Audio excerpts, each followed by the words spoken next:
राधे राधे बच्चों, आज मैं जो कहानी लेकर आई हूँ उसका नाम है शहर के फेफड़े। तो चलिए स्टार्ट करते हैं।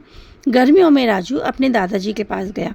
उसके दादाजी लखनऊ में उसके चाचा जी के पास रहते थे। दादाजी सुबह सुबह तैयार होकर घूमने निकल पड़ते। राजू पड़ा पड़ा सोता रहता। परीक्षा के बाद जब उसकी छुट्टियां हो गई तो वह मस्ती के मूड में था। सुबह देर से उठना, सारे दिन टीवी के सामने बैठकर पिक्चर देखना। चाचा जी उसको बहुत प्यार करते थे।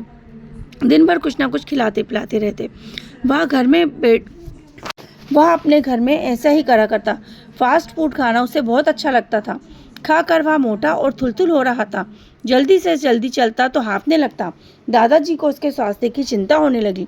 उन्होंने कई बार उससे कहा, सुबह उठकर दौड़ लगाया करो, पर वह टस से मस नहीं हुआ। दादाजी ने उसे सुधारने की सोची।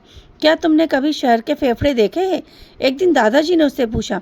शहर के फेफड़े? नहीं, मैंने तो सुना तक नहीं। राजू को आश्चर्य हुआ। अरे वाह, देखोगे? दादाजी ने पूरी गंभीरता से पूछा। हाँ, क्यों नहीं, यहाँ मुझे कहाँ देखने को मिलेंगे? दादाजी राजू की जिज्ञासा बढ़ती जा रही थी। यही लखनऊ शहर में, दादाजी ने कहा। तो आप मुझे शहर के फेफड़े दिखाने के लिए कब ले जाएंगे? उतावलेपन से राजू ने पूछा। कल सुबह, तभी मज़ा आ जाएगा, पर इसके बाद तो इसके लिए तुम्हें जल्दी उठना पड़ेगा। उठ सकोगे? दादाजी ने कहा। हाँ हाँ, अवश्य उठूंगा, क्यों नहीं। शहर के फेफड़े तो मैं पहली बार देखूंगा।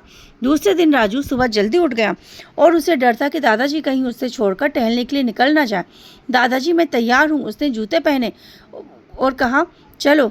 ओह, बहुत अच्छा, तो चलो, मैं भी तैयार हूँ, दादाजी ने मुस्कुराते हुए कहा। टहलते टहलते बात करते हुए वे दोनों एक उद्यान में पहुंचे। लो, वही आ गए शहर के फेफड़े, दादाजी ने उद्यान में प्रवेश करते हुए कहा। कहाँ? यहाँ तो उद्यान है दादाजी, यहाँ तो मैं कई बार आ चुका हूँ। राजू इधर उधर देखते हुए बोला। बेटा, शहर के बीच बने उद्यान ही तो शहर का फेफड़ा है, दादाजी ने हंसते हुए कहा। वह क्यों दादाजी? उसे दादाजी की पहली समझ में नहीं आई। अच्छा बताओ, तो तुम्हारे फेफड़े का काम क्या करते हैं? दादाजी ने पूछा। हमारे फेफड़े हमारे जहर से जहरीली कार्बन डाइऑक्साइड को निकालकर बाहर निकाल देते हैं, राजू ने बताया। बहुत अच्छा, और दादाजी? उसका उत्साह बढ़ाते हुए पूछा। और ये शुद्ध हवा अपने अंदर से खींच लेते हैं, जिससे हमारे शरीर को ऑक्सीजन मिलती है। बिना ऑक्सीजन के तो हम जीवित ही नहीं रह सकते दादाजी, राजू ने बड़े उत्साह से कहा। वाह, तुम्हें तो बहुत कुछ पता है, दादाजी ने उसकी प्रशंसा की। ठीक फेफड़ों की तरह ये उद्यान भी काम करते हैं। उद्यान में लगे हुए पेड़ पौधे शहर भर की कार्बन डाइऑक्साइड का उपयोग अपना भोजन बनाने में करते हैं। पता है इस काम को क्या कहते हैं? दादाजी ने पूछा। हाँ, इसे प्रकाश संश्लेषण कहा जाता है। अपना भोजन हरे भरे पेड़ स्वयं ही बना लेते हैं।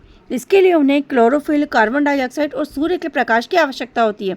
भोजन बनाने के समय पेड़ पौधे ऑक्सीजन छोड़ते हैं, राजू ने बताया। तो उन उद्यान हमारे शहर के फेफड़े हैं, दादाजी ने कहा।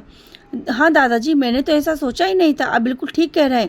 शहर के बीच बने हुए ये उद्यान ठीक हमारे फेफड़ों की तरह हैं, जो हमारे शहर को ऑक्सीजन देते हैं। इसीलिए इन्हें शहर के फेफड़े कहना ठीक है, राजू ने मुस्कुराते हुए कहा।